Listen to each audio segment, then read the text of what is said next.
All right, good morning, class of 2025.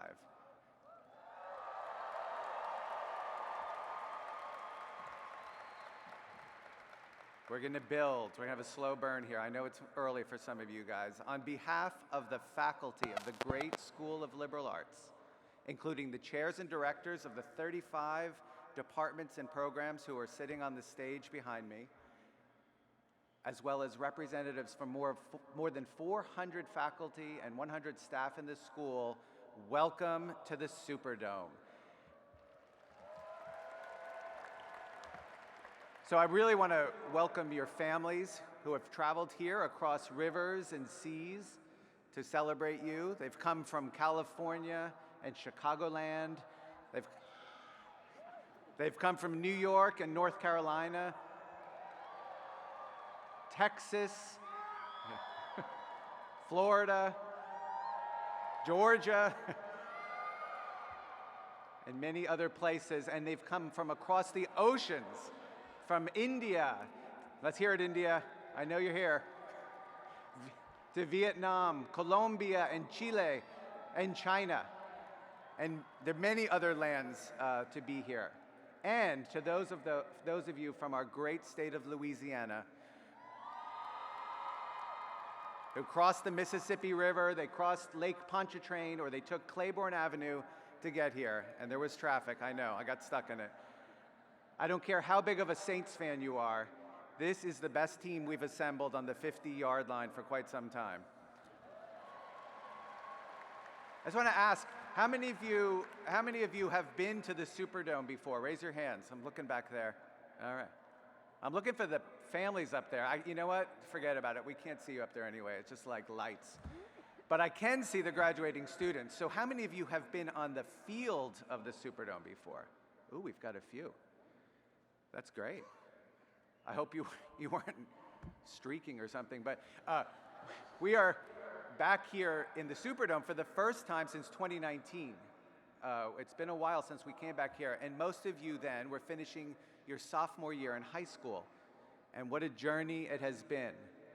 How the world has changed since you applied to Tulane.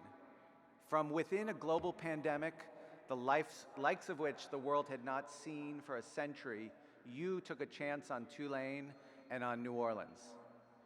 You are risk takers. On average, undergraduates travel more miles to study at Tulane than any other American college. Did you know that? And it's true. More often than not, you fly to get to Tulane, or you take a long-distance road trip, or maybe you send your parents on a long-distance road trip with your stuff and you fly, but that's an alternative. Let me say to those who grew up here, who may feel left out of this, you know you do not need to take an airplane to college to be a risk taker. I mean, just living with the potholes and the erupting sidewalks and people throwing beads, shoes, and coconuts at you for your whole life should earn you a special cord for your robe. So we're working on that.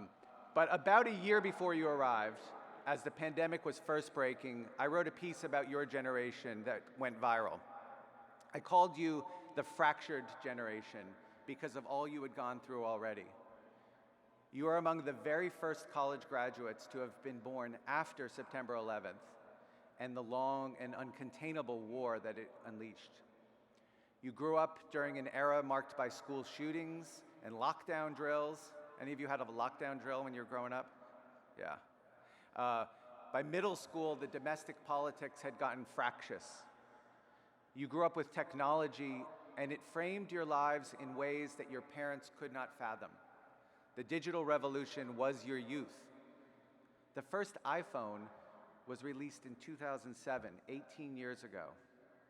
The iPad and Instagram, both in 2010, when you were probably in first or second grade. Snapchat in 2011, TikTok in 2016.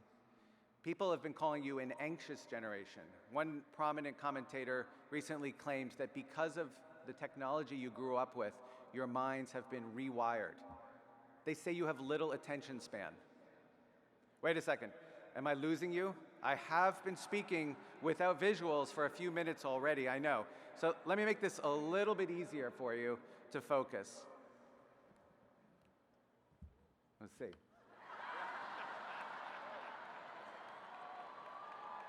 that going to help? Parents, if there are any siblings or young people sitting with you, please let them explain what's going on right now. Many of you, I'll keep it on there because I just think this long speech really needs it. So many of you spent the last part of high school on Zoom. In 2021, the fall of your first year at Tulane, you came here with the enthusiasm of being on the other side of something massive. We felt that too. It wasn't over, but there was this sense of optimism. We're all inventing new social patterns for ourselves. And then, 10 days after most of you arrived, Hurricane Ida ripped through New Orleans. 150 miles per hour winds knocked out all 8 transmission lines, bringing power into the city. And they blew a 400-foot energy tower into the Mississippi River, wiping out power to the entire city for weeks. You were resilient. You had been through this, or something like this, before. Let me just stop and say the word resilient is used a lot. And many of us who live in port cities find it bothersome. We don't like it because it suggests that people in places like this one are used to getting knocked down and they know how to get up again. And almost no one felt like that in 2021. And yet, we came back, we rebuilt, we reimagined. So, all right, you can turn off that. Because I can see it in the corners of my eyes. And not being Generation Z, I don't know what to do with that. So what did you get here? Now, you hear me say a lot that a liberal arts education is the best preparation for the careers and the challenges of the future. And that by embarking upon a liberal education, you are liberating your mind from the prejudices, the preconceptions that without rigorous interdisciplinary study would remain unperturbed. Now that, after all, is your job as liberal arts graduates, to disrupt those easy patterns, those lodged prejudices. But how does it work?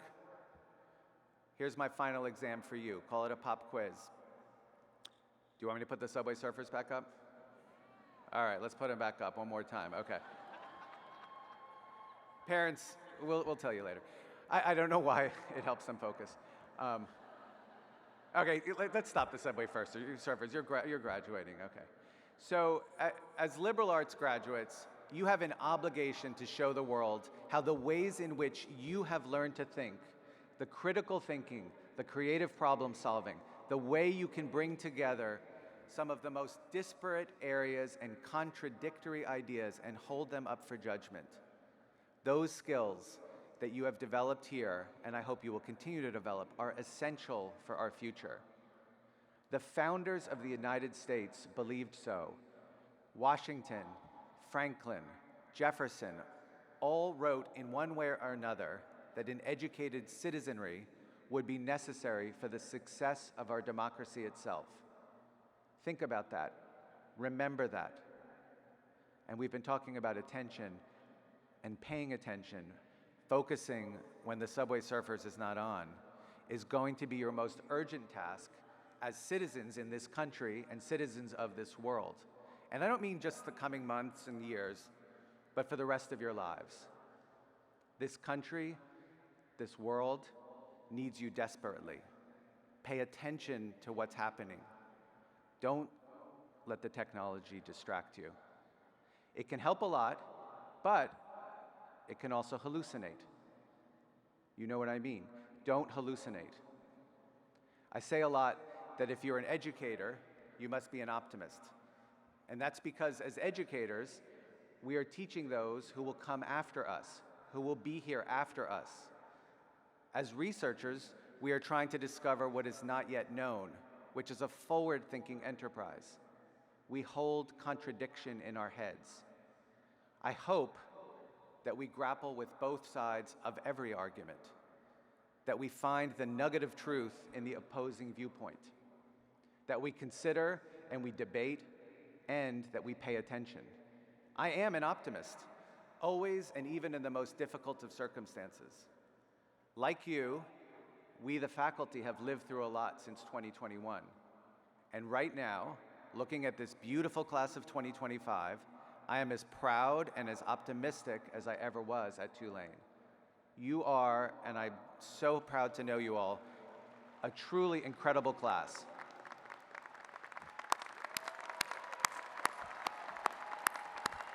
We look forward to your futures, and right now I want to say congratulations to the class of 2025.